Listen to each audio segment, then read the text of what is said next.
আমি আলুর দম খাওয়াতে পারি। তিনটে পরোটা বিক্রি করলে বলে 2 টাকা থাকে, এটা কি সত্যি? না, ক টাকা থাকে? তিনটে পরোটা বিক্রি করলে মিনিমাম 8 টাকা থেকে 10 টাকা থাকে। ব্যাপারে বলছি না, কেন রাজুর ব্যাপারে বলছি, রাজু যত ভাইরাল হচ্ছে মানুষ তত ক্ষতি হচ্ছে। তুমি হিংসা করে বলছো না?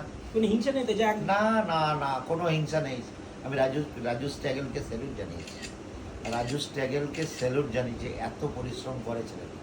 আমি রাজুকে বলেছি যে ভাই তুমি কাছাকাছি কোনো গুমটি নাও, গুমটি ভাড়া নাও, নিয়ে দেখবে গরম গরম খাওয়ালে তুমি মানুষের পরিষেবা, মানুষের আশীর্বাদ, মানুষের অন্তঃস্থল পাবে, আরো বড় জায়গা পাবে। 30 টাকা থেকে 40 টাকা হয়ে গেল, এটা তুমি কি করে দেখছো? এটা 30 টাকা থেকে 40 টাকা ভাইরালের জন্য, এমনি কোনো ব্যাপার না। এতদিন জিনিসপত্র দাম এত 14 বছর ধরে উনি করছে, তাহলে এখন কি এটা ভাইরালের জন্য হয়েছে, বাট একটু দ্রব্যমূল্যের দাম বেশি আছে। বাট আজকে যেরকম আমি আলুর দম খাওয়াতে পারি। তিনটে পরোটা বিক্রি করলে বলে 2 টাকা থাকে, এটা কি সত্যি? না, ক টাকা থাকে? তিনটে পরোটা বিক্রি করলে মিনিমাম 8 টাকা থেকে 10 টাকা।